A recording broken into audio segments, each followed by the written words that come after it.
रेशम जी ने कहा कि उन्होंने मुझे काम देना बंद कर दिया था। वो बहुत काम कर रही थी, मेरे काम से क्या होता है। खड़ोने का भी उन्होंने जिक्र किया है। कैसी फिल्म जो आप कहते हो कि वो बनाई तो बहुत मेहनत से थी, चली ही नहीं। जन्नत मिर्जा को देखने भी नहीं आए, उसके इतने फॉलोअर्स हैं, हॉल ही खाली पड़ा हुआ है, कोई आया ही नहीं देखने के लिए। जन्नत मिर्जा को दोबारा कास्ट कर, हाँ उसका रोल बनेगा, जरूर लेंगे उसको। संगम के लिए उनको बुलाया था अमेरिका से, कहने लगा हाँ मैं कर लेता हूँ। उनका जी हमें तो कबूल नहीं है ये, उन्होंने फिल्म खरीदी हुई थी, वो फिल्म छोड़ के भाग गए। कहने जी शान नहीं चाहिए, शान के सामने खड़ा कर दें वो बोल नहीं पाएगा। चूड़ियाँ 1 जब बनानी शुरू की और सब मामला चले तो कंट्रोवर्सी एक बनी थी कि जी प्रोड्यूसर्स ने शान को मारा। Is it true sir? हाथ रखा उसने, ऐसे मुझे देखा, कहती शाहजी हाथ फड़े जाना उन छड़ना ना। अस्सलाम वालेकुम जी, सुनो पॉडकास्ट की एक नई एपिसोड के साथ हम दोबारा से हाजिर हुए हैं आपकी खिदमत में। और आज मेरे साथ जो मेहमान है किसी तारुफ के मोहताज नहीं है। यश चोपड़ा की तरह लॉलीवुड के सैयद नूर साहब आज हमारे साथ मौजूद हैं स्टूडियोज़ में। बहुत सी फिल्म्स जो है इन्होंने लॉन्च की, बहुत से अदाकारों को इन्होंने लॉन्च किया, रेशम, रीमा, साइमा जी और भी बहुत से मुख्तलिफ सितारे जो हैं इन्होंने लॉन्च किए और मार्केट में इन्होंने नाम भी कमाया बहुत ज़्यादा। आज हमारे साथ मौजूद हैं, इनसे बहुत सी बातें पूछेंगे, कंट्रोवर्सीज़ पे भी बात करेंगे, इनकी तबीयत का भी पूछेंगे और 73 एज होने के बावजूद भी कैसे इतने फिट हैं ये भी पूछेंगे। सर अस्सलाम वालेकुम और बहुत शुक्रिया कि आप तशरीफ़ लाए हमारे स्टूडियो। वेलकम जी, वालेकुम अस्सलाम। कैसे हैं? बेहतरीन। इतने अरसे बाद आपने टाइम दे ही दिया। मैं माफ़ी चाहता हूँ। नहीं सर, कैसी तबीयत है, क्या चल रहा है आजकल? हाँ, एक ही काम आता है फिल्म बनाना और उसी पे काम करते रहते हैं। कभी एडिटिंग होती है, कभी स्क्रिप्ट होता है, कभी शूटिंग होती है। जब तीनों नहीं होते तो फिल्म देखना पड़ती है। अच्छा, फिर फिल्म देखते हैं, सीखते हैं। खुद भी देखते हैं हाँ, फिल्में फिर? बहुत देखता हूँ मैं तो रात को अपने बेडरूम में जब जाता हूँ तो मैं फिल्म लगा के सोता हूँ। वाह। चलती रहती है और जब नींद का गलबा आता है तो मैं ऑफ कर देता हूँ। तो फिर ये एक आपका रियाज है एक तरह से। हाँ, कि आप कि आप सीखते हैं। एजुकेट होते हैं कि आज सिनेमा कहाँ है, क्या कर रहा है, क्या चीज़ माइनस हो गई है, क्या चीज़ प्लस हो गई है, डिजिटल सिनेमा के आने से क्या फ़र्क पड़ा है। तस्वीर तो साफ़ हो गई है लेकिन आर्ट कहाँ गया? आर्ट नज़र नहीं आता। आर्ट कहाँ गया? देखा ना, मैंने अभी मिसाल दे रहा था कि फिल्म हुआ करती थी जैसे पेंटिंग होती है, रंग चूज़ होते थे, टोन चूज़ होती थी, हर चीज़। तो अभी डिजिटल में क्या है, क्लिक है, वो आर्ट है और ये क्लिक है, डिजिटल वर्क है। यस। तो इतना फ़र्क है। तो बहरहाल उसमें भी जिए थे, इसमें भी जिएंगे। हाँ, जीना तो पड़े इस दुनिया में आए तो जीना तो पड़ेगा। सर अच्छा, हम थोड़ा सा स्टार्ट से आते हैं आपके बैकग्राउंड से। माशाल्लाह 73 इयर्स और फिल्म इंडस्ट्री में 53 इयर्स आपने काम किया, मतलब 22-23 साल की उम्र में, अंदाज़न 21 साल की उम्र में। तो सर मुझे ये बताइएगा कि कैसे शौक़ पैदा हुआ, कहाँ से स्टार्ट किया, पहली सैलरी क्या थी, कुछ ज़रा स्टार्ट से आते हैं थोड़ा सा। सैलरी तो खैर कभी ध्यान ही नहीं दिया, मिली भी कि नहीं मिली, लेकिन काम की तरफ ध्यान था। देखिए मैं बचपन से ही एक सेंसिटिव चाइल्ड था। मैं सोचना कि ये क्यों हो रहा है और ये कैसे हो रहा है, और ये मेरे अंदर थी बात। मेरा ख्याल है 8वीं क्लास में मैंने पहला आर्टिकल लिखा था 2 फूलों के ऊपर। अच्छा, उनकी गुफ्तगू, फूलों की गुफ्तगू हो रही थी। हाँ, कि वो देखो हम कितने खूबसूरत हैं, लेकिन अभी ये बच्चे आएंगे शरारती, हमें तोड़ लेंगे। ये शाख जिस पे हमारी माँ ऊपर बैठी है, इसे हमें जुदा कर दिया जाएगा, बगैर ये सोचे कि हम इसी पे खूबसूरत लगते हैं। वाह। तो इस टाइप से था। तो वो बड़ा कोहिस्तान अखबार होता था। ये मैं बात कर रहा हूँ 67 नहीं 67 की, 66 ठीक है, आफ्टर वॉर। ओके, 65 की वॉर हुई थी ना, 65 की वॉर के बाद। तो वो बड़ा अप्रिशिएट हुआ। फिर मैंने लिखना शुरू कर दिया। जब कॉलेज में गए तो फिर मुंसलिक हो गए बाकायदा कोहिस्तान के साथ। अच्छा, तो कोहिस्तान जो अखबार था वो था मिकलो रोड के ऊपर, जहाँ सिनेमा की भरमार जी। जब फारिग होते थे फिल्म में घुस जाते थे। दिलीप कुमार उस वक्त बड़े हमारे फेवरेट। दिलीप रोमांटिक तबीयत रोमांटिक थी, इसलिए उनकी फिल्में अच्छी लगती थी। जैसे तराना बहुत अच्छी लगी, आन बहुत अच्छी लगी, बाबुल, दीदार, ये सब फिल्में। तो वो अंदर एक फिल्म जो है ना चलती रहती थी, डेवलप होती रहती थी।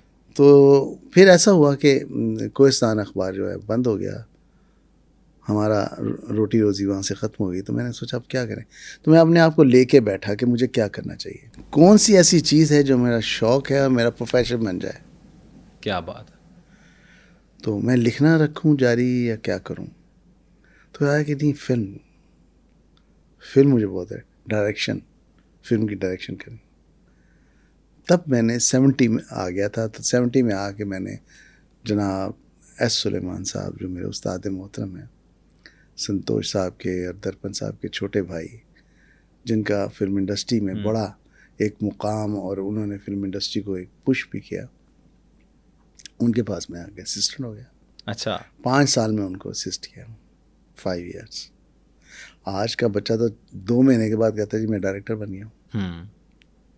5 साल मैंने असिस्ट किया। 5 साल असिस्ट किया।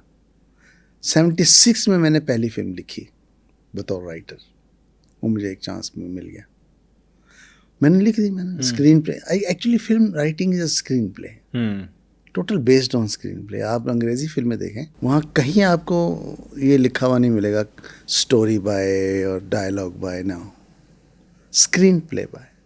ऑल राइट, ये टाइटल होता है। तो फिल्म की जो रीढ़ की हड्डी है वो स्क्रीन प्ले है। चूँकि मैंने 5 years असिस्ट किया था सुलेमान साहब को, तो मैं नो हाउ मुझे हो गया टेक्निक पे, फोटोग्राफी क्या है, एडिटिंग क्या है, ठीक है, राइटिंग क्या है, लेबॉर्ट्री में कैसे काम होता है, ये सारी चीज़ें समझी। तो मुझे जब आप स्क्रीन प्ले लिखते हैं तो ये टेक्निकली ये सारी बातें आपको पता होनी चाहिए। तो वो ऐसा स्क्रीन प्ले लिखा गया कि वो फिल्म ब्लॉकबस्टर हो गई। सोसाइटी का नाम था उसका, और मेरे ऊपर बहुत आदत फिल्मों की। हर डायरेक्टर के लिए मैं फिल्में लिख रहा हूँ, और मैंने 250 के करीब फिल्में लिख डाली 92 तक। ओह, 250 से ज़्यादा? नहीं, वो आगे ज़्यादा आगे आएंगे। फिर 73 से मैं डायरेक्शन शुरू की। ओके। 50 फिल्में वो हैं, फिर वो मिला लें कितना होता है 55।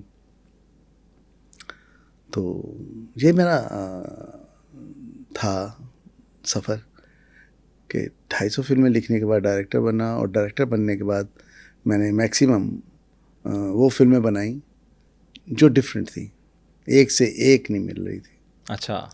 स्टोरी वाइज तो मेकिंग तो मुझे अपने उस्ताद से मैंने सीख ली थी। सीखना क्या होता है, आपको कोई पकड़ के नहीं बताता कि ये शॉट इस तरह लेना है।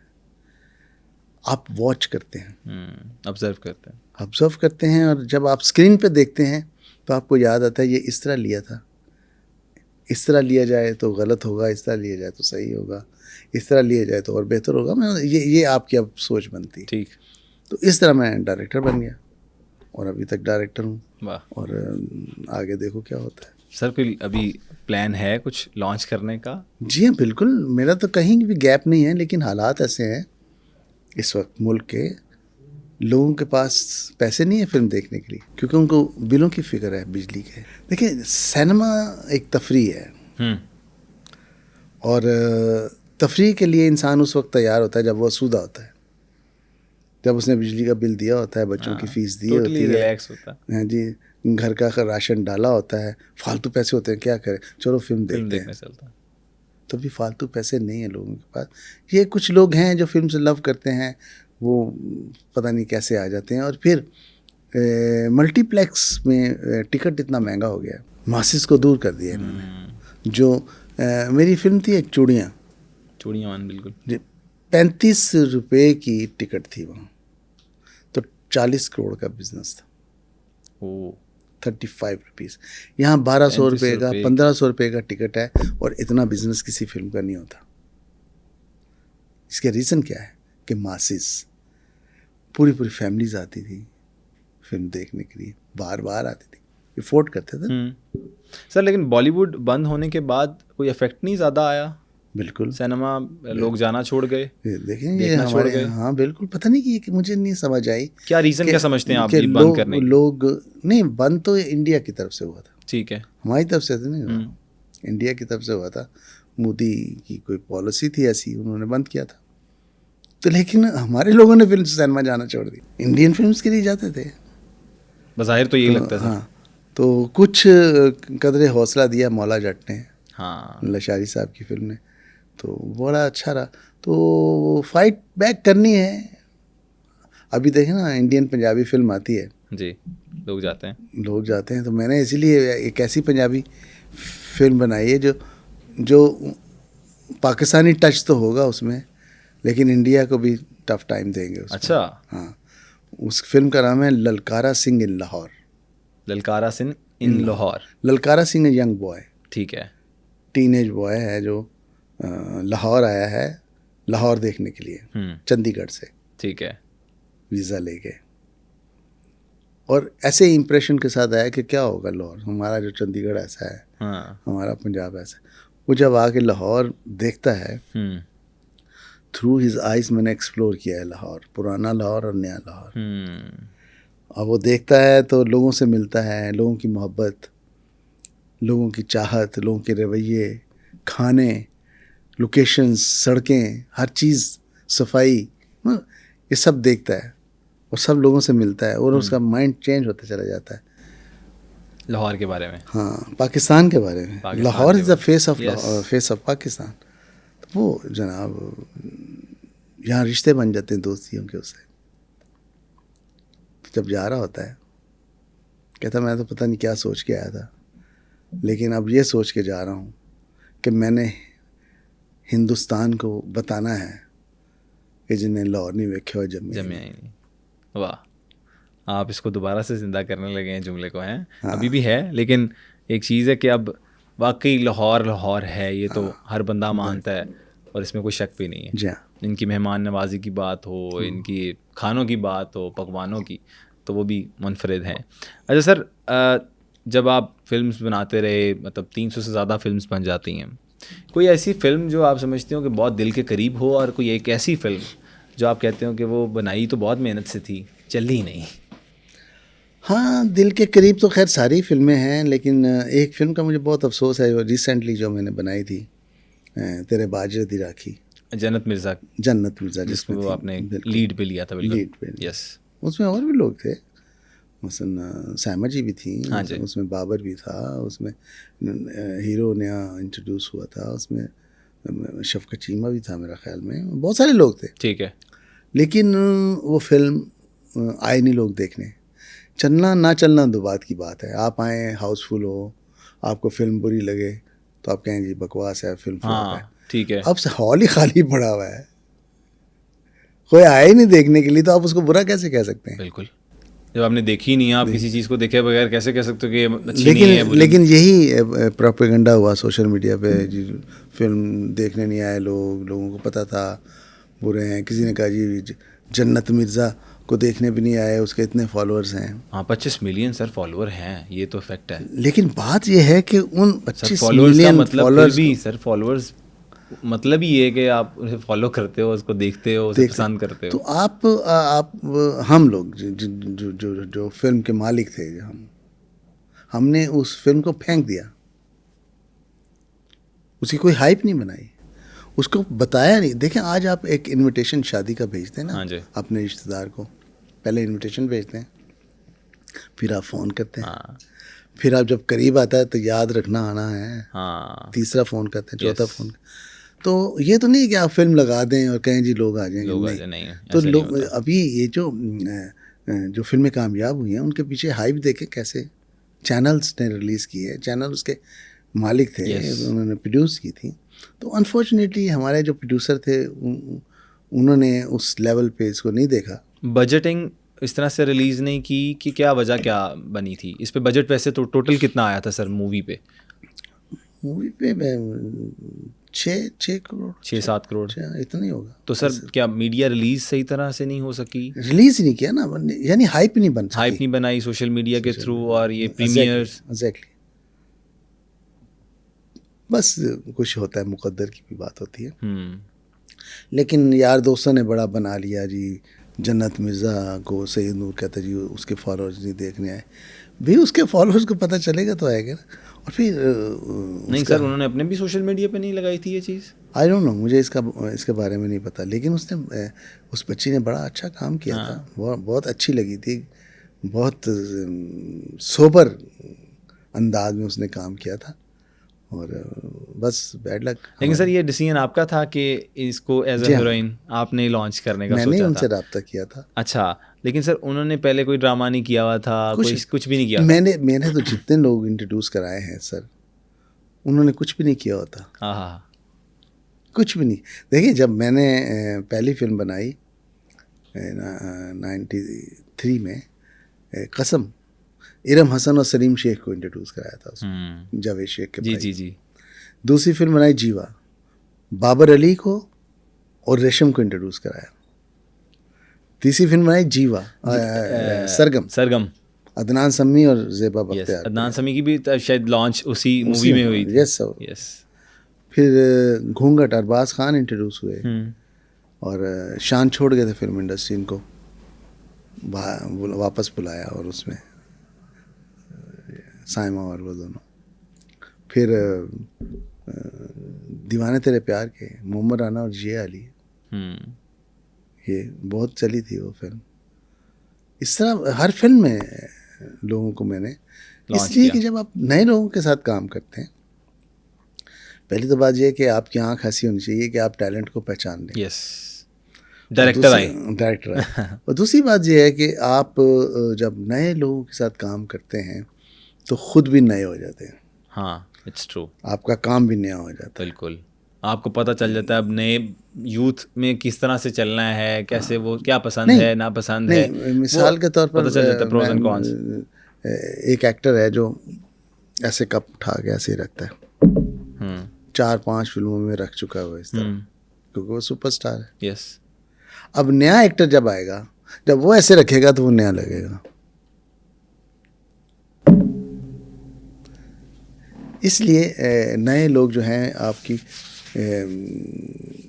सोच को, आपकी मेकिंग को, हर चीज़ को एक नया रंग दे देते हैं। उसमें वो एडजस्ट हो जाते हैं अच्छे तरीके से। पानी की तरह होता है ना। यस। नया एक्टर पानी की तरह होता है, जिस शक्ल में आप चाहेंगे वो ढल जाएगा। बिल्कुल सही कह रहे हैं। पुराना एक्टर जो है वो अपने एक्सपीरियंस में आ जाता है और वो उसकी स्माइल जो है फिक्स है, उसने ऐसे ही उसका देखना उसका फिक्स है, उसका गुस्सा एक तरह का है। बिल्कुल। तो वो इतनी बार कर चुका होता है कि सबको मालूम होता है, वो नया नहीं लगता। जन्नत मिर्ज़ा ने एक जगह पे ये कहा कि फिल्म ना चलने की वजह वो थी कि कुछ जो अब नई यूथ देखना चाहती है, जिस तरह की चीज़ें, उसमें वो चीज़ें नहीं थी, उसमें घोड़े भाग रहे हैं एंड ऑल दैट स्टफ। मैंने ये सुना है जो उन्होंने कहा, उनके ख्याल में वो चीज़ होगी। बच्ची है ना उसको। तो सर आप क्या समझते हैं कि शायद ये वजह भी थी कि मैं आपको वजह बताइए, वजह ये तब होती कि जब लोग देख के इस पे इतराज़ करते हैं। जन्नत का इतराज़ अपनी जगह। हाँ, अगर लोग आए होते और लोगों ने वो फिल्म देखी होती और ये इतराज़ किया होता तब मैं मान लेता। मतलब आप कहते हैं कि ये वजह नहीं थी, लोग आए ही नहीं, देखने ही नहीं आए। लेकिन सर फिर भी बड़ी बात है, आपने ये सारी चीज़ें देखी और फेस भी की। नहीं, मानना चाहिए। देखिए जो है, मैं गलती नहीं मानेंगे तो आप उससे अगली फिल्म अगर बनाते हैं इन फ्यूचर, मैंने अभी से प्लान कर लिया। प्लान तो कर लिया है, जन्नत मिर्ज़ा को दोबारा कास्ट करेंगे? हाँ, उसका रोल बनेगा, ज़रूर लेंगे उसको।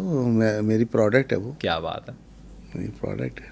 मतलब आप रिस्क भी लेते हैं? रिस्क ही होता है सर, फिल्म है रिस्क, टोटल रिस्क है। Very nice. मैं आपको एक वाक़या सुनाता हूँ। जब घूंघट में ये नुमान इजाज़ साहब थे उस रोल में, शान वाले रोल में, तो इनका कोई काम पड़ गया, पता नहीं क्या हुआ, जो चले गए। तो शान को मैंने कहा आप कर लो। शान फारिग थे बिल्कुल, बल्कि संगम के लिए अच्छा उनको बुलाया था अमेरिका से। कहने लगा हाँ मैं कर लेता हूँ। लेकिन जब उसको किया तो वो जो डिस्ट्रीब्यूटर थे उन्होंने कहा जी हमें तो कबूल नहीं है ये। अच्छा। हाँ, जिन्होंने फिल्म ख़रीदी हुई थी वो फिल्म छोड़ के भाग गए, कहने जी शान नहीं चाहिए। मैंने कहा नहीं, शान होगा। मैंने कहा अच्छा मुझे पता है कि शान को ये रोल सूट करता है और शान बहुत अच्छा करेगा, लेकिन उसकी उस वक्त मार्केट वैल्यू ऐसी नहीं थी जिसके जो उन्होंने जो पैसे दिए हुए थे, जिन्होंने सर्किट में सिनेमास के लिए ख़रीदी हुई थी फिल्म। लेकिन जब फिल्म लगी, रिलीज़ हुई, तो शान लोगों को याद था पूरी फिल्म में। उसके बाद उस फिल्म के बाद आज तक शान सुपरस्टार है, नो डाउट। आज तक। वो पाकिस्तान के शाहरुख खान है? नहीं, वो पाकिस्तान का शान है। ये भी है। शाहरुख खान क्या चीज़ है? हाँ। शाहरुख खान को शान के सामने खड़ा कर दें, वो बोल नहीं पाएगा। हमने उनको काम करते हुए देखा है, वो इतनी रिहर्सल्स करते हैं, इतने कंफ्यूज होते हैं। शान तो 2 घंटे इधर करेगा शूटिंग, और 2 घंटे अगर दूसरी फिल्म जाके करेगा तो उसका फ़र्क होगा कॉन्फिडेंस लेवल। अच्छा। तो हमें हमारे साथ ही मिलाएं, इंडियंस के साथ ना मिलाएं। वो तो हमारी आर्टिस्टों के नाम भूल जाता है। शाहरुख बुलाते हैं हमारी आर्टिस्टों को तो कहते हैं कि कुछ और ही नाम ले लेते हैं। तो हमें तकाबुल में ना लाएं, किसी के कंपैरिजन में मत लाएं। हर किसी का अपना एक मुकाम है। बेशक। शाहरुख का अपना मुकाम है। देखें आज वो अमिताभ से बड़ा एक्टर माना जाता है, उसका मुकाम है। हमारे यहाँ नहीं है भाई। हमारे यहाँ शान है। जितने ही हैं, जितने भी मेरे लिए आप हैं, मेरे लिए आप शाहरुख से बेहतर है, क्योंकि मेरे पाकिस्तान के हैं, बिल्कुल मेरी इंडस्ट्री के हैं। तो हमें फ़ख्र करना चाहिए। हम पता नहीं क्यों अपने आप को इतना वो दूसरों के सामने लिटा देते हैं। नहीं, बिल्कुल नहीं। सर ये अब जो अभी रिसेंट हीरा मंडी भी आई, हमने देखा कि हमारे पाकिस्तानी किसी भी चीज़ पे क्रिटिसिज्म करने में ना पीछे नहीं रहते। अपनी चीज़ ख़ास तौर पर कोई लॉन्च करे तो उस पर तो बहुत ज़्यादा नाकदीन और तनकीद करने वाले आ जाते हैं। तो सर कोई और करे तो फिर तारीफ़ों के पुल बांधे जाते हैं। और ये क्या सर, इसका क्या आप कहेंगे, इसका जवाब है कोई? नफ्सियाती तौर पे हम इंडिया को बहुत अपने सर पे हमने चढ़ाया हुआ है। उनका कुछ भी हो, कोई एक्टर चला जाए वहाँ से होके आ जाए तो वो सुपरस्टार बन जाता है, चाहे उसमें वो क्वालिटीज़ हों या ना हो। वो सुपरस्टार्स वाली जो इंडिया में काम करके है, पैसे भी डबल हो जाते हैं सर? नहीं, पैसे वो डबल कर देते हैं। वो इंडिया से होके आते हैं ना, तो वो फिर कहते हैं हमें इंडिया जैसे पैसे दें। अच्छा। ये अपने मुल्क को सर्व करने में किसी के अंदर ये जज्बा नहीं है कि अपने मुल्क को सर्व करना है। अपनी मुल्क की फिल्म इंडस्ट्री जो कमज़ोर पड़ रही है उसको ताकतवर बनाना है। कोई नहीं बनाता, किसी के दिल में ये दर्द नहीं है। क्रिटिसिज्म सब करेंगे, उंगली सब उठाएंगे, इसको बुरा सब कहेंगे, जाहलों की इंडस्ट्री ज़रूर कहेंगे, सब कुछ कहेंगे, लेकिन ख़ुद जाहलों के बीच में आके अपने आप को एजुकेट साबित नहीं करेंगे। सही बात है। तो ये मसाइल हैं। अच्छा सर, वो जिस तरह पिछले दौरों की बात कर लेते हैं कि फिल्म्स बनती थी गुजरों पे, हाँ, घोड़ों पे, और लाठियाँ पकड़ी होती थी और फुल तोतियाँ, और मतलब जो स्टाइल होता था एक पंजाबी मूवीज़ का, फीमेल को सेक्सुअलाइज भी किया जाता था उस टाइम पे। तो सर इसकी क्या ख़ास रीज़न थी कि हमारी ऑडियंस वो देखना चाहती थी या डायरेक्टर्स वो दिखाना चाहते थे? कुछ इस तरह से था। डायरेक्टर कभी भी नहीं दिखाएगा, डायरेक्टर वो दिखाएगा जो आप देखना चाहते हैं। हाँ, देखें ये गुज्जर और ये 20 साल इस फिल्म इंडस्ट्री को उन फिल्मों ने चलाया। बारिश वाले गाने भी आते रहे सर। बारिश वाले गाने उन गानों से बेहतर थे जो कई फिल्मों में वो बेहुदा डांस। बारिश होती नहीं है हमारे मुल्क में, होती है ना, yes. बारिश में गाने भी होगा। क्यों नहीं होगा? या तो तब एतराज़ करें कि हमारे मुल्क में बारिश नहीं होती और बारिश वाले गाने आते, बारिश वाले गाने आते। उसके बाद से ज़्यादा बारिशें होने लगी। क्या कुछ देखो, film larger than life medium है। यस, जो आप नहीं सोच सकते दैट इज़ फिल्म। हाँ, जो आप नहीं सोच सकते कि यहाँ बारिश आएगी, वो बारिश हो जाती है। नहीं सोच सकते कि ये 50 आदमी को अकेला आदमी मार देगा, वो मार देता है। हाँ सर, मेरा ये भी सवाल था आपसे एक, वही ना, कि 50 आदमियों को अकेला शान अकेला 150 बंदा मार देता हीरो था। है ना, और गोलियां भी लगी होती थी, 50-100 गोली खा के फिर जिंदा हो जाता था, फिर मार देता था। ये हीरो है ना, ये हीरो है ना। फर्स्ट ब्लड का रैम्बो भी है ना, यस, पूरी रशियन आर्मी को अकेला तबाह मार कर देता दिया। है। यस, ये 2 रोबोट्स आ जाते हैं पूरे न्यूयॉर्क के तोड़ देते हैं, ये कैसे है? That is film. ये मद्रासी फिल्में जमीन पे पाँव मारते हैं तो हाँ। जीप उलट रही है, दैट इज फिल्म। हम सिर्फ अपने आप को ही क्यों देखते हैं? सर मुझे हमें लगता है कि तामिल ने हमें कॉपी तो नहीं किया। नहीं, तामिल को तो कॉपी बॉम्बे भी कर रहा है इस वक्त। यस, अब करना बहुत ज़्यादा शुरू हो गया। हाँ, वो हर सिनेमा जो है, देखें वो नॉर्मन विजडम एक बहुत बड़े कॉमेडियन। अच्छा, उस ज़माने में हम देखते थे कॉमेडी में वो दूध बेचने के लिए जा रहे हैं, डेयरी उनके पास वो गाड़ी है छोटी सी जिसमें वो दूध की बोतलें उन्होंने रखी हुई हैं, और वो ट्रैफिक में उसे जल्दी पहुंचना है, दूध पहुंचाना है, ऐसे उसने गाड़ी काटी है, गाड़ी ऐसे उलट गई है, तो एक हाथ से उसने ऐसे गाड़ी को सीधा कर लिया, फिर उलट गई, सारी बोतलें जा रही टक टक टक टक, सारी बोतलें उसने इकट्ठी कर फिर उसने लगा दी। हाँ, कैसा हो सकता है? नहीं हो सकता। That is film. लोग ये हीरो क्या हो गया? हीरो, ये एंजॉयमेंट है, एंजॉय करते हैं आप जाके। तो अगर आपने वहाँ जाके ये देखना है कि भाई रियलिटी ये है, तो वो तो आप देख के भी गए हैं, या फिल्म से बाहर निकल के जब जाएंगे तब भी देखेंगे समथिंग बिग इन फिल्म। अच्छा सर, एक चीज़ थी कि चूड़ियाँ 1 जब बनानी शुरू की और सब मामला चले, तो कंट्रोवर्सी एक बनी थी कि जी प्रोड्यूसर्स ने शान को मारा। Is it true sir? No no, Shaan तो उस फिल्म में थे ही नहीं, चूड़ियाँ में शान तो नहीं था। ये बातें बनी हैं, मतलब जो नेट पे भी पड़ी परसेप्शन हुई हैं। ऐसे बना दिया लोगों ने, झूठ मूठ पता नहीं क्या शान के हवाले से। और शान बहुत डिसेंट बच्चा है, और पढ़ा लिखा बच्चा है, एचिसन का पढ़ा लिखा है, फिर अमेरिका में उसने पढ़ा है। बिहेवियर, और फिर उसके घर में जो 2 कदावर शख्सियतें हैं, उनके वालिद रियाज शाही साहब, उनकी मदर मैडम नीलो, जिनकी गोद में वो पला बड़ा है, तो वो है मोस्ट डिसेंट और एजुकेटेड पर्सन। सर फिल्म्स उन्होंने क्यों कम कर दी काम करना? लोगों के पास बिजनेसेस करने के लिए पैसे नहीं है, ये भी एक बिजनेस है। देखिए दुनिया में फिल्म को फंड किया जाता है, दुनिया में।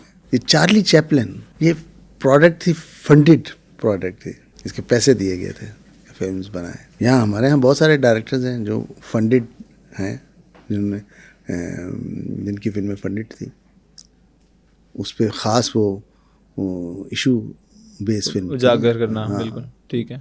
तो हमारे यहाँ कोई इदारा ऐसा होना चाहिए। गवर्नमेंट सपोर्ट नहीं करती सर? देखें, मरियम औरंगज़ेब साहबा ने एक इनिशिएटिव लिया था जी, बड़ी, उन्होंने पॉलिसीज़ बनाई, बड़ी मेहनत की उस खातून ने, नो डाउट। और हमें बहुत उम्मीदें थी कि फिल्म इंडस्ट्री वालों को कि ये अच्छा हो जाएगा कुछ। ठीक है। और जब वो इम्प्लीमेंट होने जा रहा था तो उनकी गवर्नमेंट चली गई, और जब वो वापस आई फिर उनकी गवर्नमेंट आई तो उनको वो मिनिस्ट्री नहीं मिली, तो हम फिर यतीम हो गए, वरना हमें बहुत उम्मीदें थी उनसे। तो एक फिल्म पॉलिसी भी बन गई थी, फंड भी कायम हो रहा था। अता तारड़ साहब नहीं, अब कुछ इन्होंने कोई पॉलिसी को उसको दोबारा से नहीं निकाला कि यार? अता तारड़ साहब की दाढ़ी है ना, वो फिल्म में नहीं, मुझे लगता है नहीं, लग रहा है ना कि नहीं, नहीं बात नहीं बननी। नहीं। बस सर आजकल ये जो है ना, अब सारे आर्टिस्ट जो हैं वो दाढ़ियाँ शाड़ियाँ रख रहे हैं, और साथ साथ वो बड़ी गलत बात है। देखो, आप वक्ती तौर पे आप फैशन कर लेते हैं दाढ़ी रख के अपने आप को, लेकिन आप प्रोड्यूसर को या डायरेक्टर को आप मुसीबत में डाल देते हैं कि वो आपको क्या नया चेहरा बनाए, आपको क्या प्रेजेंट करे। अच्छा, तो दाढ़ी में ही आप आएंगे। आप एक्शन हीरो हैं, दाढ़ी में हैं। आप क्लर्क हैं, आप दाढ़ी में हैं। आप चपड़ासी हैं, आप दाढ़ी में हैं। आप प्रेसिडेंट हैं, आप दाढ़ी में हैं। तो अच्छा, एक चीज़ मैं क्लियर कर दूं सर, ये असल में ना लोग किसी और वे में ले जाते हैं कि हम उस दाढ़ी की बात नहीं कर रहे जो लोग प्रॉपरली इस्लामिक, नहीं, ये फैशन है, फैशन वाली दाढ़ी की बात कर रहे हैं, जो खादशाती मामला जिस तरह मैंने रखा हुआ है, हाँ, ये उसकी बात हो रही है। जरा क्लियर कर देना चाहिए आजकल सर, हम आपको पता है अच्छा किया भाई, वरना मुझे जूते पड़ते।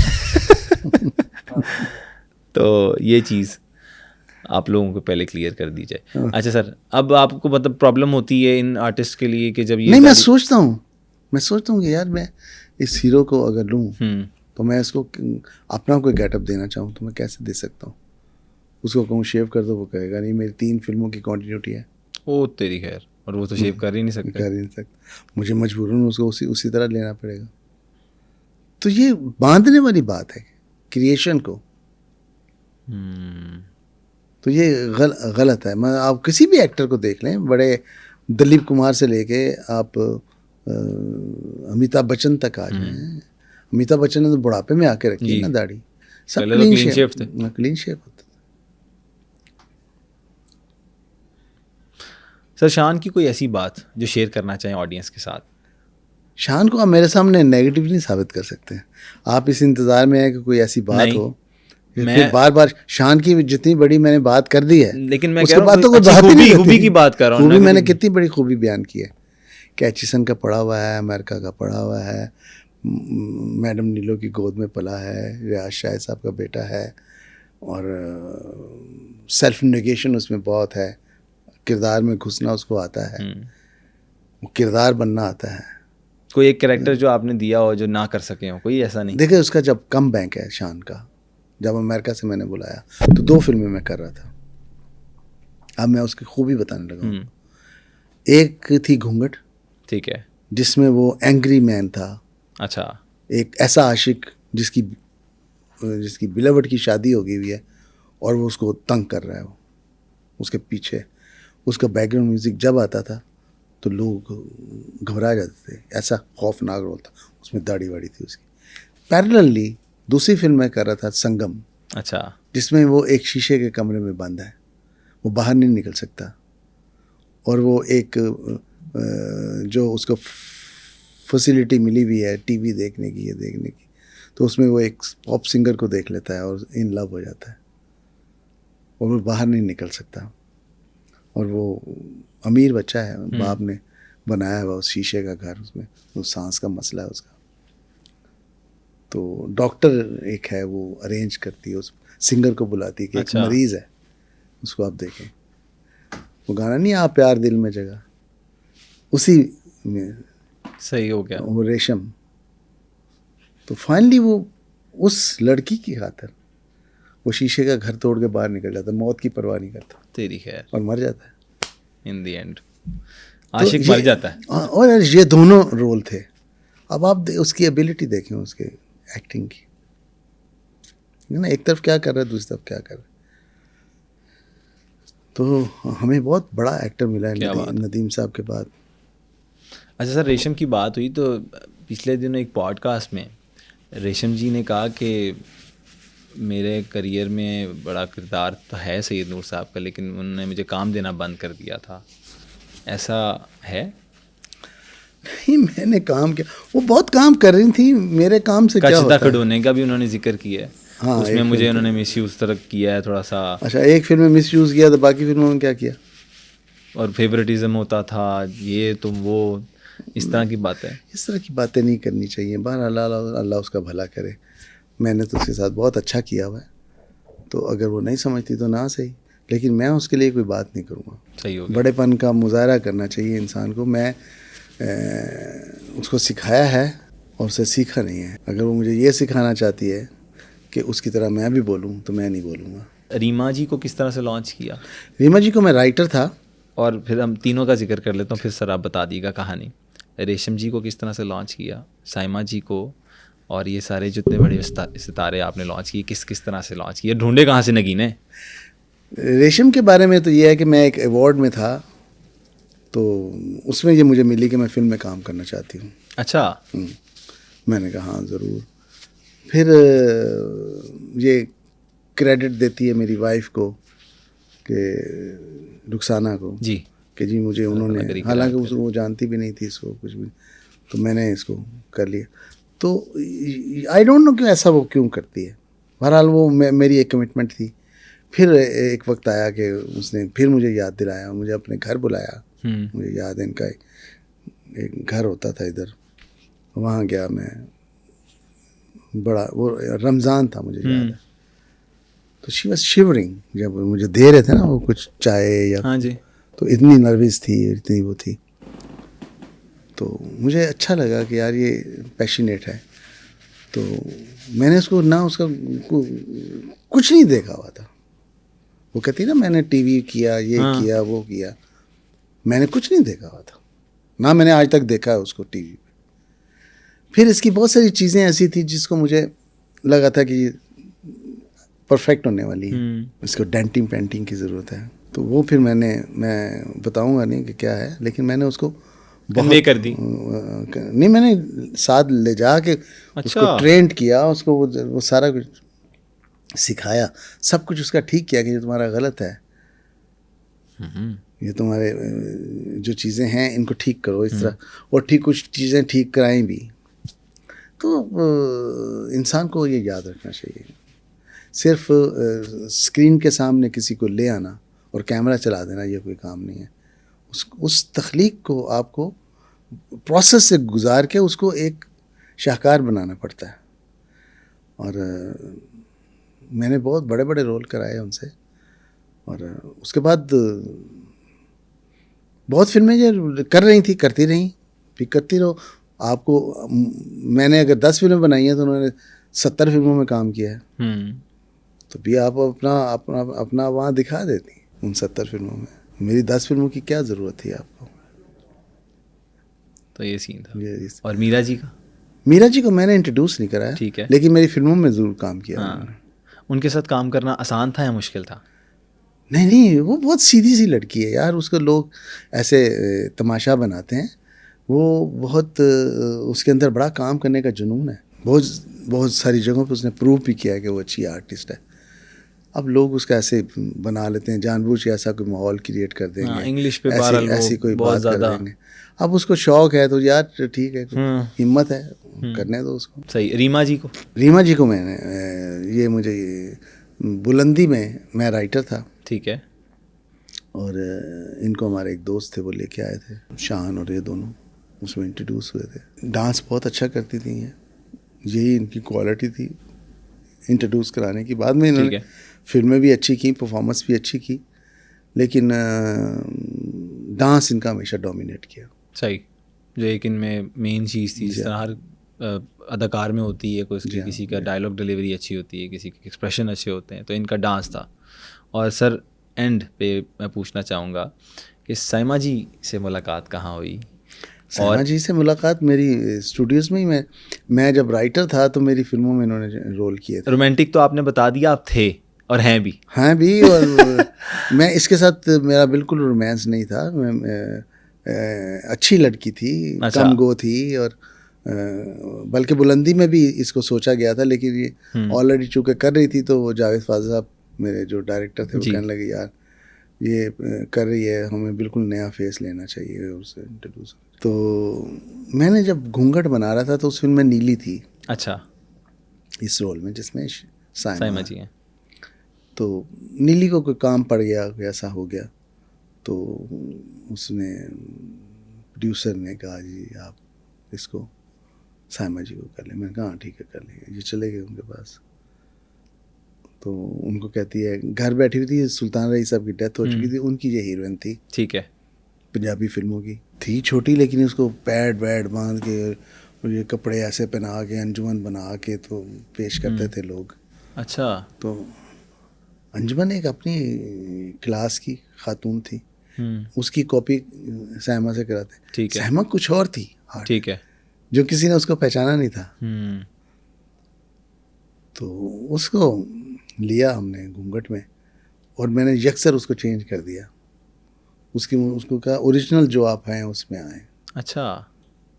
कोई पैड शैड ना बांधे, कोई ओवर मेकअप नहीं, कोई ऐसा नहीं, कुछ नहीं करना। फिल्म में जब आई तो लोगों ने पहचाना ही नहीं उसको कि ये वही साइमा जो पंजाबी फिल्मों की हीरोइन रही है घूंघट में। वो हिट हो गई वो फिल्म, और साइमा को बहुत पसंद किया गया, जहाँ से उनका कमबैक हुआ। हाँ। और हमारी ज़िंदगी में आ गई। मैं उसी फिल्म से ही, उसी फिल्म के बाद जब वो एक्टिंग कर रही थी तो मैं सोच रहा था, मैंने कहा यार ये तो बड़ी अच्छी आर्टिस्ट है, इसको एक्सप्लोर करना चाहिए मज़ीद, इस पर फिर बोझ डालना चाहिए कैरेक्टर्स का। वो जब बोझ डाला तो उसने उठाया। उसके अंदर बड़ी एबिलिटी है काम करने की और बहुत शौक से काम करती है। सर आपको कोई एक ऐसी बात अच्छी लगी हो, ठीक है ये तो आपने बता दिया एज फिल्म डायरेक्टर, बड़ा अच्छा जवाब दिया आपने, लेकिन आपको क्या चीज़ ऐसी अट्रैक्ट की साइमा जी की जो आपने कहा कि अब जीवन ही इनके साथ गुजारना है बस? कोई एक बात होती है जो टच कर जाती है। मुझे याद है, मैं जहाँ से मैं बहुत सीरियस हो गया था, शूटिंग थी और मैंने उसको घर से लेके जाना था। रास्ते में लाइकिंग हमारी हो चुकी थी, ठीक है, हम पसंद करने लगे थे एक दूसरे को, अच्छी बात है। प्रपोज आपने किया था? मैं वही करने लगा। अच्छा, तो वो गाड़ी में मैंने कहा मैं तुम्हें ले लेता हूँ, इकट्ठे चलते हैं, ठीक है। अपनी गाड़ी तुम पीछे लगा लो। तो ऐसा ही हुआ, मैं लेके जा रहा था तो मैं ड्राइव कर रहा था, तो वो इधर बैठी थी। मैंने अपना हाथ, उसका हाथ ऐसे था तो मैंने अपना हाथ ऐसे उस पर रख दिया। अच्छा, हाथ रखा, उसने ऐसे मुझे देखा, कहती शाह जी मैं हाथ फड़ाए जाना हूँ छड़ना ना। वो तेरी खैर। ये वो मोमेंट था जहाँ अल्लाह फिर अकबर। मैंने आज तक नहीं छोड़ा। सुभान अल्लाह, क्या बात है, माशाल्लाह सर, ये खूबसूरत। ये किस्सा सर आपने कहीं और बताया हुआ या नहीं बताया? हाँ, लोगों को मालूम है। अच्छा, हाँ। क्या बात है। अच्छा सर, और एक चीज़ है कि हमने देखा कि वो इंटरव्यूज़ नहीं देती साइमा जी, जी हाँ। स्क्रीन पे नहीं आती, उसकी क्या ख़ास वजह है कोई? हाँ, ख़ास वजह है उसे। वो कहती मैं जब रिटायर हो जाऊंगी ना मैं फिर इंटरव्यू दूंगी। मैं नहीं उसको, उसे कहती मैं अपने काम में मगन हूँ, मुझे नहीं ये फ़ोटोशूट और ये कंट्रोवर्सी। मतलब ये इस तरह की सारी चीज़ों में आके वो सिर्फ नमाज पढ़ती है, माशाल्लाह। टीवी देखती है और अपने काम पे फोकस करती है। उसे तीसरा कोई ऐसा नहीं। बहुत डिफरेंट खातून है। सही। सर आगे चलते हैं, मुझे ये बताइएगा कि अब जो आप लोगों को प्रॉब्लम्स फेस करनी पड़ती हैं, गवर्नमेंट्स भी बहुत सी देखी आपने इतने सालों में, कौन सी गवर्नमेंट लगी आपको जिसने आपको सपोर्ट दिया? ठीक है, ये आपने बताया मरियम औरंगज़ेब साहिबा का, इसके अलावा सर पीछे से अगर हम बात करें हिस्ट्री से, तो कौन सी ऐसी गवर्नमेंट आई थी जिसकी वजह से आपको रिलीफ मिला, फिल्म बनाने का शौक़ भी पैदा हुआ, सारे मामला? कौन सी ऐसी गवर्नमेंट थी? Peoples Party. Peoples Party Bhutto साहब के ज़माने में। भट्टू साहब ने एक अदारा फिल्म वालों को बना के दिया था, नेफटेक। अच्छा, नेशनल फिल्म डेवलपमेंट कॉरपोरेशन। ठीक है, भुट्टो साहब का बीएन था ये? जी हाँ, बहुत बड़ा इदारा था और फिल्म के लिए काम कर रहे थे। और लेकिन अनफॉर्चुनेटली वो इदारा भी ख़त्म हो गया उनकी गवर्नमेंट जाने के बाद। ठीक है। और कोई भी देखिए, ये इदारे जो होते हैं ये आपको ब्रिज का काम करते हैं जी। दूसरे ममालिक की इंडस्ट्री, फिल्म इंडस्ट्री है, वो आपको अप्रोच करती है कि हम यहाँ फिल्म बनाना चाहते हैं, आप उनको अप्रोच करते हैं कि ये हम आपके साथ को प्रोडक्शन करना चाहते हैं। आप फेस्टिवल्स करते हैं, आप फेस्टिवल्स में जाते हैं, तो ये एक फिल्म कल्चर जो है ना ये डेवलप होता है, जो बिल्कुल ख़त्म हो गया। कोई इदारा ही नहीं है। अगर कोई हमें मिलना भी चाहता है, हमारी इंडस्ट्री वालों के साथ काम भी करना चाहता है, तो कहाँ रब्ता करें? लिहाजा वो एक इदारा था बहुत अच्छा, वो फिर से बन जाए तो बहुत सारे मसाइल हल हो सकते हैं। जी हाँ। सही हो गया। सर ये बताइएगा कि कोई ऐसा अदाकार एक या अदाकारा कोई जिस पे आपने बहुत मेहनत की हो, मतलब दिल से, मोहम्मद राना, लेकिन वो अदाकार ना बन सका हो? नहीं, अदाकार तो बहुत अच्छा है Mohammad Rana, no doubt, versatile actor है और उसे वो कॉमेडी भी बहुत अच्छी कर लेते हैं, ड्रामा बहुत अच्छा बोल लेते हैं और रोमांटिक है, वर्सटाइल एक्टर है। ठीक है। और अदाकारा? अदाकारा साइमा। अच्छा, ये दोनों ही फिर तो स्टार्स बना दिया आपने। ये कैसे हो सकता है आप किसी पे मेहनत करें और वो बन ना पाए? ये तो पॉसिबल ही नहीं है ना। अच्छा जी, फिर तो आप नालायक हैं। वो यही मैं पूछना चाह रहा हूँ सर। नहीं, फिर आप नालायक हैं, मेहनत अच्छा, करने वाले। नहीं, मेहनत करने वाले तो सर बहुत माशाल्लाह लायक हैं और टैलेंटेड हैं, लेकिन होता है ना कि कहीं कहते हैं कोई कूप नहीं कर सकते, कूप अप नहीं होता, उनको वो तारी नहीं कर सकते करेक्टर के अंदर अपने आप को कोशिश करने के बाद ये भी। समझाने पे डिपेंड करता है सर। देखिए, एक्टर है क्या? हर बंदा एक्टर है। पाकिस्तान में तो खास तौर पर सर हर बंदा एक्टर है, लेकिन उसको पता नहीं है कि वो किस किस्म का एक्टर है। उसको अपना एक्सप्लोर कैसे करना है। देखिए, एक्टिंग सिर्फ इतनी है, सेल्फ निगेशन, अपनी ज़ात की नफ़ी। ये किरदार है, ये आप है, ठीक है? ये आप इसमें घुस जाएंगे ना, तो आप एक्टर बन गए। अगर आप इधर जा ही नहीं सकेंगे, अपने आप को माइनस करके उस किरदार में दाखिल ही नहीं हो पाएंगे, आपको समझ नहीं आएगा, आप सोच ही नहीं सकते कि उसको कैसे बोलना है, कैसे रिएक्ट करना है, कैसे कपड़े पहनने हैं, तो आप एक्टर बन ही नहीं सकते। सही। एक्टर बनने के लिए आपको अपना आप माइनस करना पड़ता है, अपना आप निकालें और जो किरदार आपको दिया है उसमें घुस जाएं। आप घुस के जब आएंगे बोलेंगे तो आप वो किरदार होंगे, एक्टिंग होंगे, परफॉर्म कर रहे होंगे। सही हो गया सर। एक दौर था जब आर्टिस्ट को मतलब फैमिलीज़, हम लोगों का मुआशरा एक्सेप्ट नहीं करता था, मीडिया फील्ड को बड़ा बुरा समझा जाता था। अब क्या डिफरेंस देखते हैं? हाँ, एक्सेप्टेंस है? बिल्कुल बिल्कुल है, अब तो है, लेकिन पहले तो बुरा काम समझते थे इसे। इसमें एक वाक़या भी है, मैं अक्सर सुनाता हूँ। मैं इंटरव्यू करा रहा था तो एक ख़ातून पढ़ी लिखी पढ़ी, वो भी सोशल वर्कर थी या क्या था, वो भी इंटरव्यू में शामिल थी। तो मैं आके बैठा ही तो उन्होंने मुझ पर बरसात कर दी अपने जुमलों की। अच्छा। हाँ, क्या आप बकवास काम करते हैं, आपको मिलता ही नहीं, बाज़ार से लड़कियां ले आते हैं आप, उनको आप हीरोइन बनाते हैं, ना उनको बोलना आता है, ना उनकी चाल, ना उनका फैशन, ना उनकी कोई तालीम, आपको पढ़ी लिखी लड़कियां नहीं मिलती, आप किस किस्म के फिल्म वाले हैं? जो फिल्म वालों को रगड़ दिया, मुझे तो पसीने आ गए, मैंने कहा यार ये तो बड़ा गड़बड़ हो गया। तो मेरी बारी आई, मैंने कहा मैडम मैंने सोच लिया है अब मैं आपको आस्क करूँ? नहीं कि मैं अब वहाँ से बाज़ार से लड़की नहीं लूँगा, आपकी बेटी को लूँगा। यकीनन वो पढ़ी लिखी होगी, अच्छे घर की भी है, जो आप कहती हैं। What are you talking? मैंने कहा जो आपने कहा है। अब ये कहना अच्छे घर की लड़कियाँ नहीं मिलती, दे ना लड़की, बातें ही करनी। तो इस हद तक हमें हेट करते थे लोग। तो अब तो नहीं है, अब तो आती हैं लड़कियाँ, पढ़ी लिखी लड़कियाँ आती हैं, पढ़े लिखे लड़के आते हैं, हाईली क्वालिफाइड बच्चे आते हैं, और काम चल रहा है, अच्छा चल रहा है। बस ना मुल्क के हालात ठीक हो जाएं तो वो नुमाया भी हो जाएंगे। लगता है ठीक हो जाएंगे? बिल्कुल होंगे, क्यों नहीं होंगे, बिल्कुल होंगे। उम्मीद है सर। उम्मीद पे दुनिया कायम है सर, अल्लाह करे इंशाल्लाह हम भी देखें, मतलब कि हालात बेहतर हों। हम भी देखेंगे, हम भी देखेंगे, सही बात है। इतनी फिल्म्स बनाई, पैसा कमाया? बिल्कुल कमाया, इज्जत कमाई, पैसा कमाया। कैंची चप्पल में आए थे, पजामे में आए थे, पतलून में आ गए, सूट में आ गए, गाड़ियों में आ गए, पैदल जाते थे स्टूडियो से घर, 4 साल 5 साल ऐसे चलते रहे। बस में बैठने का भी किराया नहीं होता था। तो सब कुछ दिया इस फिल्म इंडस्ट्री ने, सब इसी से कमाया। Of course. आज मैं अपना स्टूडियो का मालिक हूँ, मेरा अपना स्टूडियो है, मेरे अपने कैमरे हैं, अपनी लाइट्स हैं, अपना हर चीज़ है। कोई नेटवर्थ क्लेम करना चाहेंगे? जो कमाया है, जो भी, वो फिल्म इंडस्ट्री पे लगा दिया, मतलब स्टूडियो बना लिया, कैमरे ले लिए, ठीक है, इन चीज़ों पे लगा के अपने काम को आगे बढ़ाया।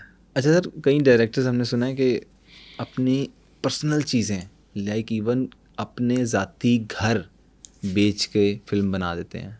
गाड़ी अपनी पर्सनल यूज़ की बेच के घर वो जो है फिल्म बना लेते हैं। बिल्कुल, मैंने बेचा है। तो क्या क्रेज होता है सर कि आप इतना बड़ा रिस्क ले लेते हैं? मतलब एक नॉर्मल बंदा जो इसी फिल्म से तो कमाए होते हैं, यहीं से कमाए होते हैं। ये नहीं सोचते कि किराए पे आ जाएंगे, नहीं, मामला इस तरह ये सोचते हैं कि अब 2 घर हो जाएंगे, ये भी तो सोच लेते हैं। तो वो कोई बात नहीं है। आपने क्या कहा सर? आपने क्या बेचा? मैंने मेरी एक फिल्म थी, वोटी लेके जानी है। अच्छा। तो पैसे कम पड़ गए, नहीं आ रहे थे कहीं से, तो मेरा एक प्लॉट था, मैंने वो बेचा और फिल्म मुकम्मल कर ली, दोबारा फिर ले लिया। दोबारा ले लिए, मतलब फिल्म चल रही है। तो सर कोई फ्यूचर के प्लान्स और कुछ हमारी ऑडियंस के साथ कोई बात अच्छी शेयर करना चाहें? देखिए, प्लान यही है, फिल्म बनाएंगे, फिल्म के लिए जीते हैं, फिल्म के लिए जी रहे हैं। सर मुझे कब कोई रोल मिलेगा? बस आज मिले हैं, आपकी सूरत आंखों में बसा ली है, तो आपके मुताबिक डेफिनेटली मैं तो ढूंढता रहता हूँ आप जैसे टैलेंटेड लोगों को, बच्चों को, जो फिल्म लवर हों, जैसे सबसे पहले तो ये है कि आप अगर एक्टर बनना चाहते हैं, डायरेक्टर बनना चाहते हैं, राइटर बनना चाहते हैं, तो पहले आप फिल्म से लव करें, उसको उसको उसको इज्जत का बाइस समझें, यस। फिर तो आप कुछ बनेंगे, वरना नहीं। तो ज़रूर मुझे बड़ी खुशी होगी अगर आप करें काम, तो डेफिनेटली। Why not. तो बाकी बेहतरीन बात क्या कहनी है हमने, लोग बहुत सियाने हो गए हैं। बस यही कहूँगा कि जो अच्छा करे उसके साथ अच्छा करें, उसके साथ जब आप बुरा करेंगे तो वो अच्छा करने वाला जो है वो ये सोचेगा कि अब ये सिलसिला बंद हो जाना चाहिए अच्छाई का, तो ये सिलसिला बंद नहीं होना चाहिए। डू गुड, अपने ऊपर लें बात को। जैसे वो रेशम की बात मैंने अपने ऊपर लिया है, उसको तो कुछ नहीं कहा ना मैंने कहना है। वो खुद रात को कभी लेटेगी, सोचेगी, तो उसको समझ आएगी कि उसने क्या कहा है और क्या उसको कहना चाहिए था। कोई बात नहीं, कोई फ़र्क नहीं पड़ता। सर बहुत शुक्रिया आपके वक्त का। इसी के साथ अपने होस्ट अब्दुल को दीजिए इजाज़त। अपना ख्याल रखिएगा। नेक्स्ट एपिसोड में दोबारा से हाज़िर होंगे। अल्लाह हाफ़िज़ नासिर।